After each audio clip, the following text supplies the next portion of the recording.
ಎಂಟ ಇದೊಂದು ತಿಂಗಳಲ್ಲಿ ಅದು ಎಂತೆಂಥದ್ದದ ನೋಡ್ಬೋದು ಮರೆ.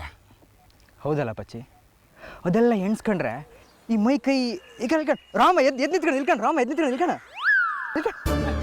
ಇದು ಹುಲ್ಲಲ್ದಾನೆ ಇದೆ. ಅದಲ್ಲ ಮರೆಯ, ಇದು ಮರೆಯ. ಏ ನೀ ಹೇಳೋದು ಕೇಳ್ತಾ ಇದ್ರೆ ನನಗೊಂದಮ್ನಿ ಜ್ಞಾನೋದಯ ಆದಂಗಿತ್ತ. ಅಂತ ಬಜ್ಜಿ ನಮಗೆ ಗೊತ್ತಿಲ್ಲದೆ ಅದು ಯಾವತ್ತೂ ಈಚಲ್ ಮರದ ಕೂತ್ಕೊಂಡು ಜಾನೋದಯ ಅದು ನಿಂಗೆ. ಹಂಗಲ್ದ ಮರೆಯ, ಕೂತ್ಕೊಂಡಿದ್ದಲ್ಲ, ಹೋರಾಡಿದ್ದು, ತಲೆಗೆ ತಲೆ ಕೊಟ್ಟು ಹೋರಾಡಿದ್ದು. ಕಿಡ್ನಾಪ್ ಅಂದ್ರೆ ಏನು ಹುಡುಗಾಟದ ವಿಷಯ ಅಂತ ಅನ್ಕೊಂಡೇನಾ? ಅವತ್ತು ನಾನು ಹೆಡ್ ಮಾಸ್ಟರ್ನ ಕಿಡ್ನಾಪ್ ಮಾಡ್ಲೆ ಅಂತ ಆಗಿದ್ದಿದ್ರೆ ಇವತ್ತಿಗೆ ಶಂಕರಣ್ಣನ ಪಿಂಡ ಬಿಡಕ್ಕೆ ನಾನೇ ಬರ್ಕಿತ್ತು. ಅಲ್ಲ ಬಜ್ಜಿ, ಕಿಡ್ನಾಪ್ ಮಾಡೋದು ಬೋನ್ ಅಲ್ದಾನ? ಏ ಮುಚ್ಚ ಬಾಯ್ನ, ನಿಂಗೆ ಅಂತ ಗೊತ್ತಿತ್ತಾ? ಎಂತ ನೋಡಿದ್ಯಾ ನೀನು ಅವತ್ತ? ನೋಡ್ದೆ ಮಾಡ್ದೆ ಅಂತ ಹೇಳ್ಬೇಡ. ಇಷ್ಟಕ್ಕೆಲ್ಲ ಕಾರಣ ಈ ಪಚ್ಚಿ ಒಳಗೆ ಅವನಿಗೆ ಗೊತ್ತಿಲ್ಲದ ಒಂದು ಅದೃಶ್ಯ ಶಕ್ತಿ ಇತ್ತು. ಒಂಥರ ಊರು ಉದ್ಧಾರ ಮಾಡೋ ಶೂರ. ನನಗೆ ಗೊತ್ತಿಲ್ಲದೆ ನನ್ನ ಒಳಗಡೆ ಒಂಥರ ಪವಾಡ ನಡೀತಾ ಇತ್ತ. ಈ ನಾಯಕನ ಗುಣ ಅನ್ನೋದಿದ್ದಲ್ಲ, ಅದು ಹುಟ್ಟಿನಿಂದ ಬರೋದಲ್ದ, ಅವನಿಗೆ ಸಿಗೋ ಅವಕಾಶಗಳು ಅವನನ್ನ ನಾಯಕನನ್ನಾಗಿ ಮಾಡ್ತು. ಇದು ನಾ ಹೇಳಿದ್ದಲ್ದ, ಗಾಂಧೀಜಿ ಹೇಳಿದ್ದು. ಅದಕ್ಕೊಂದು ಉದಾಹರಣೆ ನಾನು. ಇವತ್ತಿಗೆ ನಾನಿಲ್ಲ ಅಂತಂದಿದ್ರೆ ಆ ಶಂಕರಣ್ಣ ಸತ್ತು ಹೋಗಿರ್ತಿದ್ದ. ಅದಕ್ಕೆ ಭುವನ ರೊಚ್ಚಿಗೆದ್ದು ಈ ಉಗ್ರಪ್ಪನ ಸಾಯಿಸ್ತಿದ್ದ. ಆಮೇಲೆ ಗಜೇಂದ್ರ ಅದಕ್ಕೆ ಪ್ರತಿಯಾಗಿ ಈ ಭುವನ್ನ ಸಾಯಿಸ್ತಿದ್ದ. ಆಮೇಲೆ ಮತ್ತೆ ರಮೇಶ್ ಅಣ್ಣ ಪ್ಲಾನ್ ಮಾಡಿ ಈ ಗಜೇಂದ್ರನ ಸಾಯಿಸ್ತಿದ್ದ. ಇಡೀ ಸಂಪಿಗೆ ಹಳ್ಳಿ ರಣರಂಗ ಆಗ್ತಿತ್ತು. ಕಾಣಿ, ನೀವೆಲ್ಲ ಜೀವ ಇರೋ ತನಕ ಏನೇಳಿ, ಜೀವ ಇರೋ ತನಕ ನನ್ನ ಪಾದ ಸೇವೆ ಮಾಡಿ.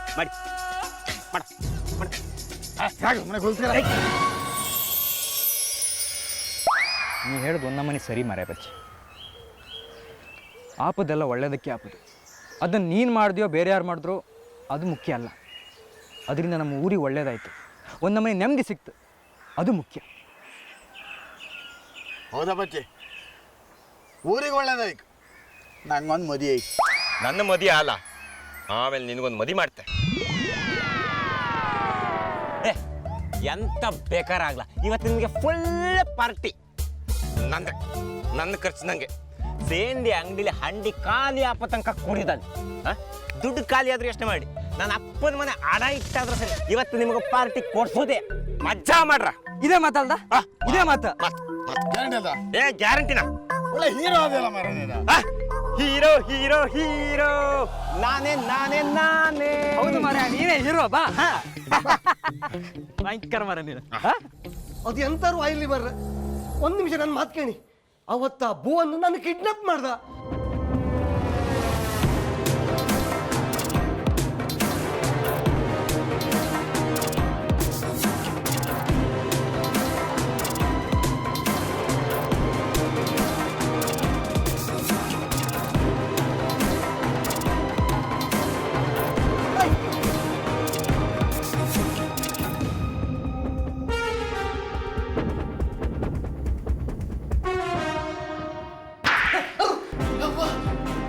ಹಂಗಿಂಗೆ ಸಾಯಿಸಲ್ಲ ನಾನು. ಮೊದಲು ನಿನ್ನ ಬೆರಳು ಕಟ್ ಮಾಡಿ, ಆಮೇಲೆ ನಿನ್ನ ಕಾಲು ಕಟ್ ಮಾಡಿ, ಆಮೇಲೆ ಏನೇನೇನೋ ಕಟ್ ಮಾಡಿ ಇಂಚಾಗಿ ಸಾಯಿಸ್ಬಿಡ್ತೀನಿ.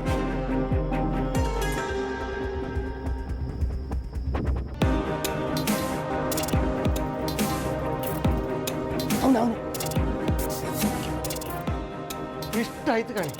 ಇದೆಂತದ್ದು ಗೊತ್ತಿಲ್ಲದೆ ನೀನು ನಿಮ್ಮ ಜನನ ಕಳಿಸಿಲ್ಲ ತನಕ ಹೆರ್ಗ ಬಂದ್ರಿ. ನಾನು ಇಷ್ಟು ದಿನ ನಿಯತ್ತಂಗೆ ನಂಬಿಕೆ ಇಟ್ಕೊಂಡು ಬಂದು ಪಟೇಲ್ರ ಮನೆಗೆ ನಂಗೆ ಹೊಡುವ ಪರಿಸ್ಥಿತಿ ಬರ್ತಂದು ನಾ ಹೇಳ್ತಿರಲ್ಲ. ನಮ್ಮ ರಾಜೇಂದ್ರ ಪಟೇಲ್ ಇದ್ರೆ ನೀನು ಮನೆ ಎಡಕ್ಕೆ ಬಿಡ್ತಿದ್ದೀರಾ? ಈ ನಮ್ಮ ಮನೆ ಅವಮಾನ ಬಿಡ್ತೀರಿ ನನಗೆ. ಹೋಗ್ಲಿ ಬಿಡಿ ಹೆಡ್ಡು, ನೀನು ಈ ಥರ ಸಿಕ್ಕಾಕೋತೆ ಅಂತ ನಮ್ಗೆಲ್ಲಿ ಗೊತ್ತಿತ್ತು. ಹೋಗ್ಲಿ ಬಿಡು, ಬಿಟ್ಟಾಕು. ಎಂತ ಬಿಡುದು?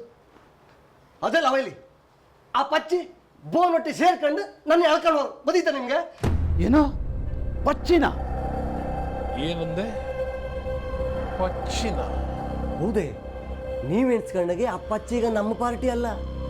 ಆ ಶಂಕರಣ್ಣ ಮನೆ ಕೆಲಸ ಸೇರ್ಕೊಂಡು ಅವ್ರ ಜನವೇ ಆಗಿಬಿಟ್ಟಿದ.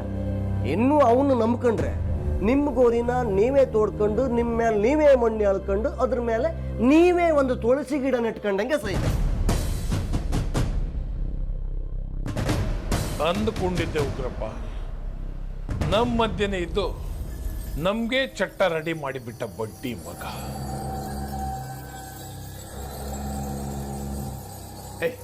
ಹೋಗ್ರ, ಆ ಪಚ್ಚಿ ಎಲ್ಲಿದ್ರು ಹುಡುಕಿ 4 ಬಾರ್ಸಿ ಎತ್ಕೊಂಬತ್ತು.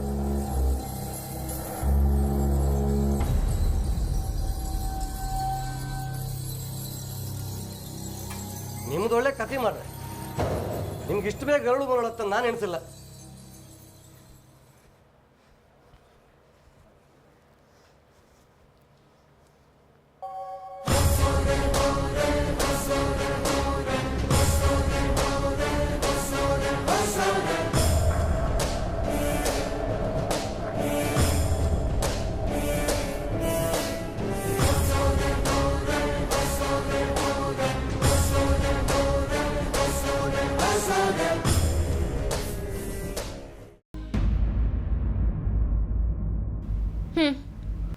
ಪ್ರಾಮಿಸ್ ಮಾಡಿ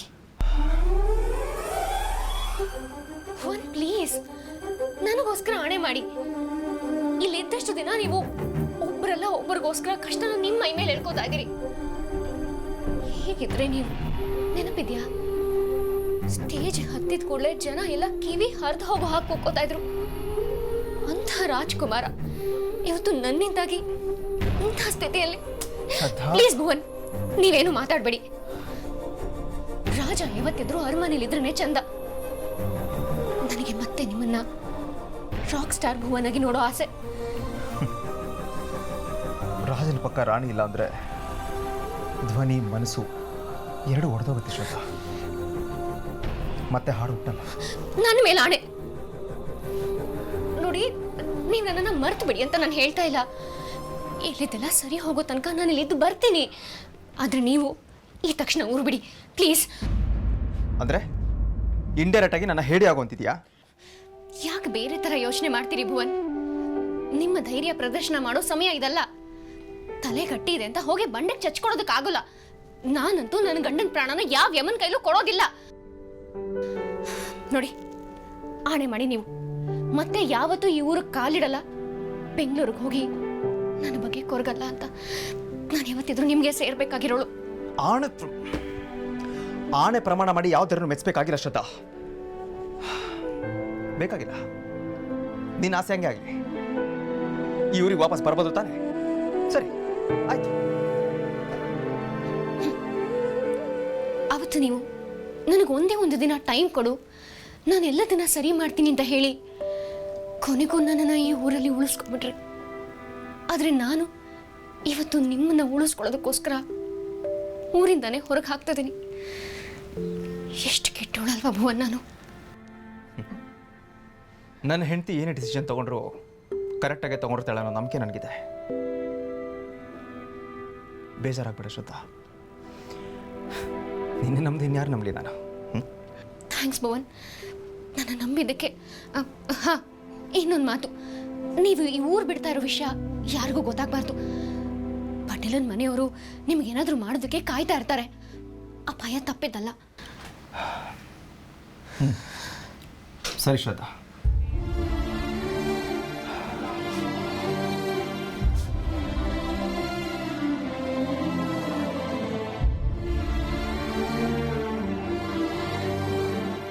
ಹೇಳು, ನಾನು ಯಾರನ್ನೂ ಪ್ರೀತಿಸಲೇಬಾರ್ದ? ನಾನು ಇಷ್ಟಪಡೋರು, ಯಾವಾಗಲೂ ನನ್ನ ಹತ್ರ ಇರಬೇಕು ಅಂತ ಆಸೆ ಪಡೋರು ಯಾವತ್ತೂ ನನ್ನಿಂದ ದೂರನೇ ಹೋಗ್ತಾರೆ.